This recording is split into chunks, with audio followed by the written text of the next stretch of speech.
बिस्मिल्लाहिर्रहमानिर्रहीम। अस्सलाम वालेकुम। मैं हूं फ़हीम अख्तर, एक नए व्लॉग के साथ हाज़िर खिदमत हूं।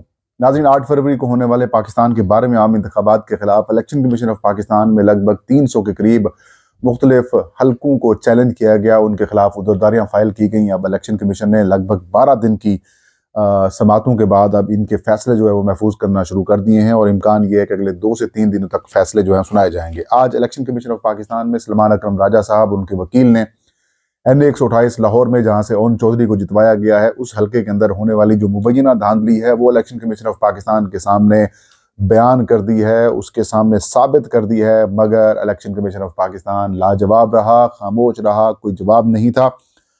और बड़ी इंटरेस्टिंग किस्म की समाअत हुई है और बड़े अहम फैक्ट्स उन्होंने रखे हैं। इसके अलावा इलेक्शन कमीशन की एक और केस के अंदर बेबसी जो है वो सामने आई है, और साथ में फार्म 45 के ऊपर इलेक्शन कमीशन ऑफ पाकिस्तान का आज समाअत के दौरान एक रद्द अमल भी सामने आया है, वो बड़ा इंटरेस्टिंग है, वो बताएंगे। और साथ में पाकिस्तान के अंदर वो सहाफ़ी हजरात, वो लोग जो इस वक्त आइन के आर्टिकल 19 के तहत अपना इजहार राय कर रहे हैं, उनकी जबाबंदी, उनके ऊपर खौफ तारी करना, उनको ऊपर दहशत तारी करने के हवाले से एक नया फरमान सामने आया है, उसकी डिटेल आपके सामने शेयर करेंगे कि क्या वजह है कि परेशानियां क्यों बढ़ती जा रही हैं, क्या वजह है कि टांगें क्यों कांपना शुरू हो गई हैं, और जो मुसल्लत करदा हुकूमत है उसके बनने से पहले ही परेशानियां क्यों बढ़ती जा रही हैं। आगाज़ करते हैं नाजरीन।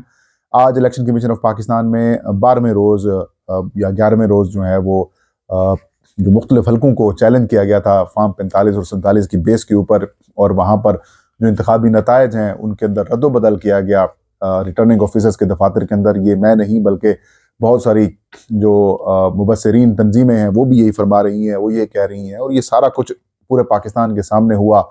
8 फरवरी और 9 फरवरी की दरमियानी शब ये सारी वारदातें डाली गई, और जो जीतने वाले उम्मीदवार थे जिनके पास रियासत की तरफ से फराम करदा जो प्रिजाइडिंग अफसरान ने उनको फॉर्म 45 का नतीजा दिया था, वो बेचारे अब दर दर की ठोकरें खा रहे हैं। इलेक्शन कमीशन जाते हैं, हाई कोर्ट जाते हैं, हाई कोर्ट से आते हैं, इलेक्शन कमीशन जाते हैं, लेकिन कहीं उनकी प्रॉपर सुनवाई नहीं हो रही। अगर सुनवाई हो रही है तो वहां से इंसाफ नहीं मिल रहा, और लोगों को घुमाया जा रहा है, परेशान किया जा रहा है, और जो मैंडेट जो लोगों को मिला है वो मैंडेट उनको नहीं दिया जा रहा। तो एक लड़ाई, कानूनी जंग जो है वो जारी है, और आज भी 88 के करीब कौमी और सूबाई असम्बली के हलकों की ऊपर जो दरखास्तें मुख्तलिफ उम्मीदवारों की जानिब से दायर की गई थी वो उनके ऊपर समाअत हुई है। 14 कौमी असम्बली के हल्के जो कराची से हैं उनको चैलेंज किया गया आज इलेक्शन कमीशन ऑफ पाकिस्तान के अंदर, वो पेश हुए, समातें हुई और फैसले जो है वो महफूज कर लिए गए।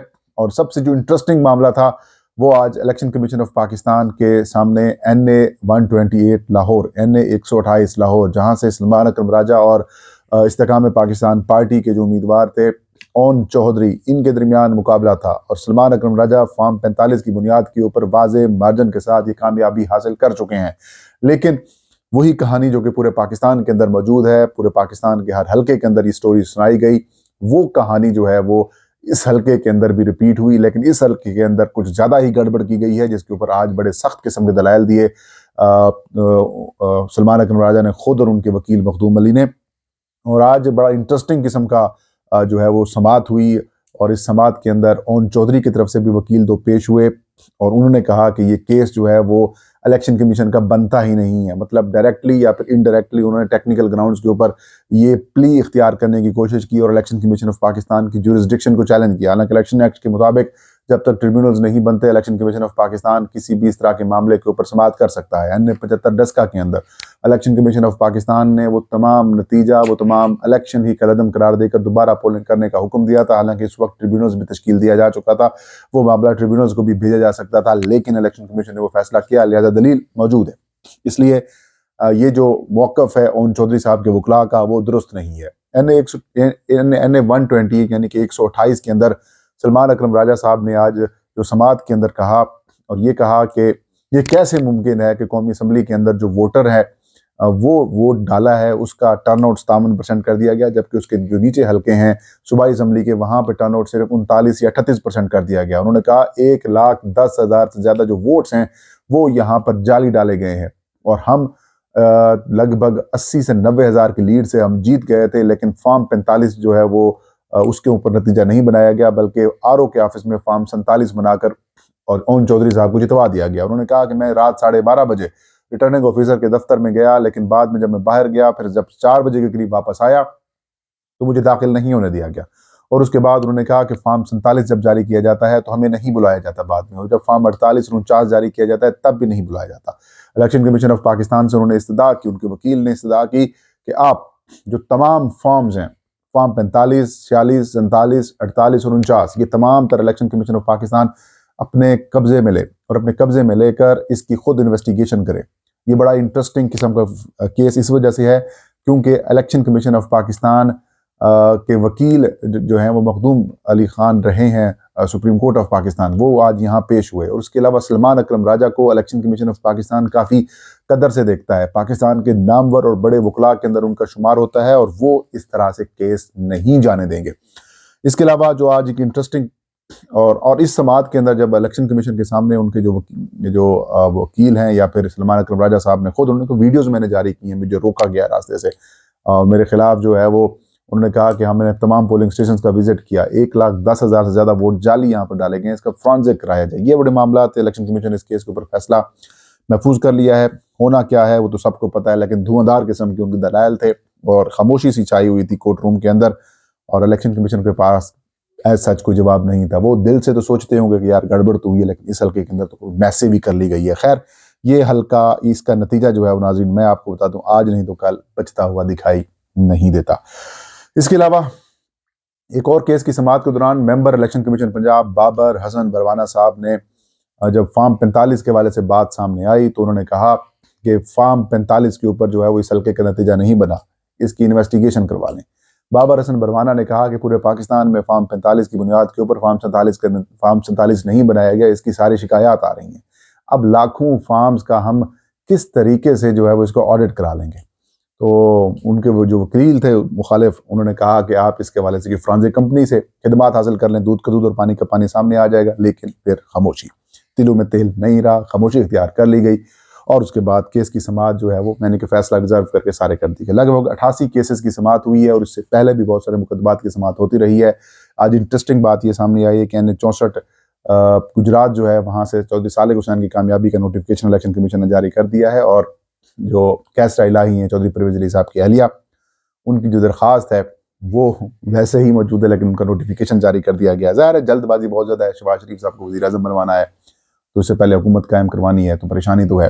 लेकिन इसी परेशानी से एक और इंटरेस्टिंग चीज़ भी सामने आई है। समातों के अंदर वकला ने कहा कि जो हमारे तमाम मुखालिफिन उम्मीदवार थे मासिवा मुस्लिम लीग नून के, उनके पास फॉर्म अलग है, फॉर्म 45 अलग हैं, और बाकी जितने भी उम्मीदवार हैं उनके पास फॉर्म 45 जो है वो सेम है। आप सबके फॉर्म्स देख सकते हैं, बाकी मुखालफिन के भी फॉर्म मंगवा सकते हैं, हल्के का आप ऑडिट कर लें, आपको सारी कहानी समझ आ जाएगी कि किस तरीके से इलेक्शंस के नतायज को मैनिपुलेट किया गया। ये बड़ा इंटरेस्टिंग फेज़ है।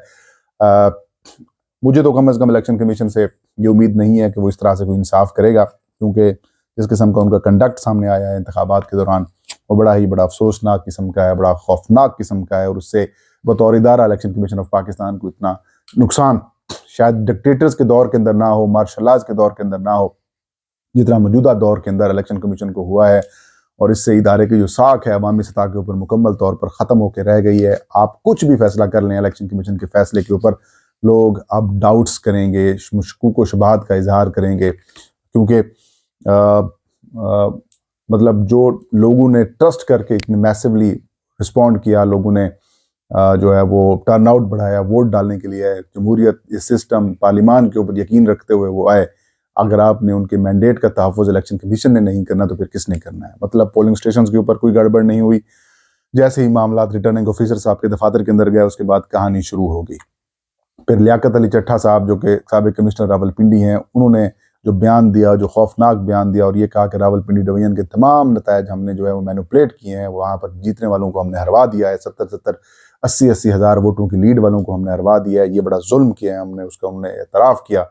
और उसके बाद से लेकर अब तक जो सुप्रीम कोर्ट ऑफ पाकिस्तान की तरफ से मुसलसल खामोशी है, बड़ी अफसोसनाक और मानीखेज है। इसके अलावा नाज़रीन, आज परेशानी इस लेवल के ऊपर बढ़ी जा रही है क्योंकि चीज़ें कंट्रोल होने नहीं, ट्विटर को बंद किया हुआ है, सोशल मीडिया साइट्स को कमज़ोर किया जा रहा है, उनको डाउन किया जा रहा है, और ऐसे में एक committee, joint investigation team JIT बना दी गई है। वज़ारत दाखिला की जानिब से वफाकी कमीना ने उसकी मंजूरी दी है, और ये कमेटी जो रिटर्निंग ऑफिसर्स और बिलखसूस इलेक्शन कमीशन और सरकारी अफसरान के खिलाफ जो प्रोपेगेंडा कर रहे हैं या जो तनकीद कर रहे हैं, उनके खिलाफ कार्रवाई के हवाले से अपनी 15 रोज़ के अंदर रिपोर्ट पेश करेगी। और ये जो कार्रवाई है ये उन लोगों के खिलाफ होगी जिन्होंने रिटर्निंग ऑफिसर्स के खिलाफ बातें की हैं। ज़ाहिर है सारा को समझ आ रहा है कि जो लोगों का रिएक्शन है, लोगों का जो खौफनाक किस्म का रद्द-ए-अमल आया है मुबैना धांधलियों के खिलाफ, उसके ऊपर इनकी परेशानी बढ़ती जा रही है। इस कमेटी को चेयर करेंगे एडिशनल डायरेक्टर जनरल FIA, इनके साथ ISI IB के ग्रेड 20 के ऑफिसर्स होंगे, फिर नादरा के और फिर PTA के जो हैं मेंबर, वो भी इनको शामिल किया गया है। और ये तमाम जो सेक्रेटेरिएट स्टाफ होगा या फिर सपोर्ट जो होगी FIA फराहम करेगी और 15 रोज़ के बाद अपनी रिपोर्ट सारी जिन लोग जो लोग इसके अंदर मुलव्वस हैं उनके खिलाफ कार्रवाई की कोशिश जो है जो सिफारशात है वो पेश करेगी। मकसद सिर्फ एक ही है कि लोगों के अंदर दहशत फैलाई जाए, खौफ फैलाया जाए, लोग सच ना बोलें, सच ना सुने। और लोगों को पहले तो तौहीन इलेक्शन कमीशन होती थी, अदालत होती थी, फिर चलें जी इस्टेब्लिशमेंट, फौज और ISI वगैरह उनके ऊपर जो तनकीद होती है वो चलो हम समझ में आती है कि चलो वो दायरा कार में आती है कि आप फ्रीडम ऑफ एक्सप्रेशन के अंदर आ सकती हैं। लेकिन अब रिटर्निंग ऑफिसर जिन्होंने इंतखाबात कराए हैं, अगर उन्होंने कुछ मैनिपुलेशन भी की है तो क्या अब आप उनके ऊपर भी नहीं बोल सकते? तो ये खौफ, दहशत फैलाने की एक कोशिश है, ये जबाबंदी की एक कोशिश है। मेरे ख्याल में लोग इसे शायद एक्सेप्ट ना करें। और इस JIT को भी अगर हाई कोर्ट या सुप्रीम कोर्ट के अंदर चैलेंज किया जाए तो यकीनन अगर थोड़ा सा भी इंसाफ होगा तो वो लोगों को मिल जाएगा। ये आज का वीलाग फ़हीम अख्तर को इजाज़त दीजिए। अल्लाह हाफ़िज़।